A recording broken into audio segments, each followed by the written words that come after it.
अगला क्वेश्चन देखते हैं 23 नंबर। दिए गए चित्र में DEFG, देखिए यहाँ पे DEFG एक वर्ग है, ठीक है।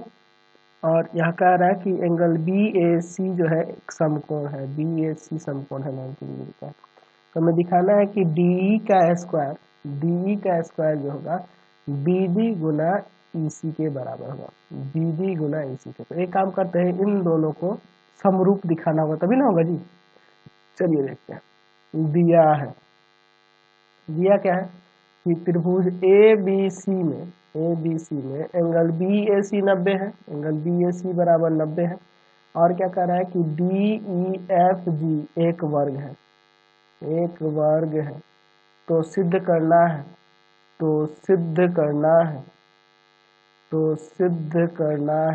क्या सिद्ध करना है? तो सिद्ध करना है कि DE का स्क्वायर जो होगा ना वह बराबर होगा BD गुना EC के। चलिए इसका आप प्रमाण लें। बहुत ही सिंपल सा क्वेश्चन है। अच्छा, हमें एक्चुअल में इस त्रिभुज को और इस त्रिभुज को समरूप करना है। तो इन दोनों को समरूप करने के लिए हमें दो कोण कम से कम बराबर होने चाहिए। तो एंगल 3 और 4 90 है। अगर यह 1 और 2 बराबर हो जाएगा तो बात ही बन जाए। चलिए देखिए, अगर हम लोग बात करें त्रिभुज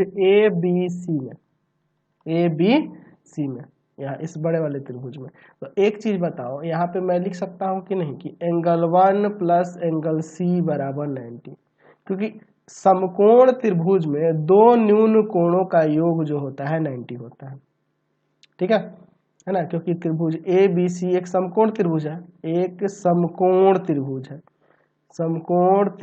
समकोण त्रिभुज में दो न्यून कोणों का योग जो होता है ना वह 90 होता है, क्योंकि एक ऑलरेडी 90 है और बाकी दो 90 में, तभी तो तीनों का सम 180 होगा ना जी। चलिए अब फिर हम लोग दूसरे वाले त्रिभुज में चलते हैं। त्रिभुज इसमें आते हैं, इस वाले में FEC में। तो FEC में देखोगे तो वहां एंगल 2 प्लस एंगल C 90 हो जाएगा, क्योंकि देख लो आपका यह वाला 90 है ना जी, तो ये दोनों का योग भी 90 हो जाएगा। यही क्योंकि यहाँ लिख सकते हैं कि त्रिभुज FEC एक समकोण त्रिभुज है, इसलिए समकोण त्रिभुज है, लिख देना समकोण त्रिभुज है।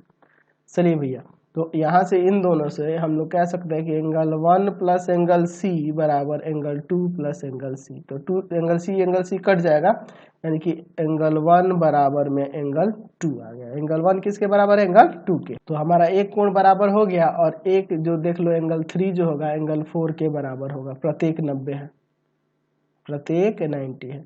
तो यहाँ से हम लोग कह सकते हैं कि त्रिभुज BDG समरूप हो जाएगा, BDG समरूप हो जाएगा किसके? तो इसी के अनुसार चलो देखो, ये 1 3, आप देखो 1 3 वाला शीर्ष लिए हैं और फिर इसको लेंगे, तो उसी तरह इसमें कैसे लेंगे? तो यहाँ पे 2 4 यानी कि FEG के, त्रिभुज FEC के कैसे? तो एंगल समरूपता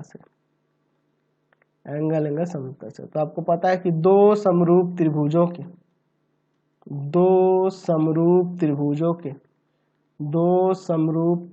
के संगत भुजाओं का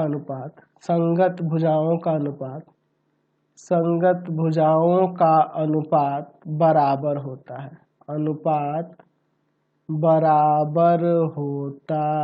संगत भुजाओं का अनुपात बराबर होता है। तो अगर मैं इस त्रिभुज का BD लेता हूँ, ध्यान से देखना, BD लेता हूँ, BD, ठीक है।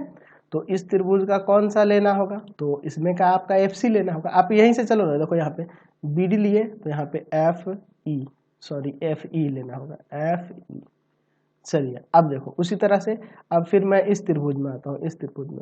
तो इस त्रिभुज में का अगर मैं ये वाला ले लूँ DG, ठीक है, DG, ठीक है, DG लिखो, DG। तो इसमें का कौन सा होगा? यहाँ DG लिए तो यहाँ पे EC हो जाएगा ना, EC हो जाएगा ना।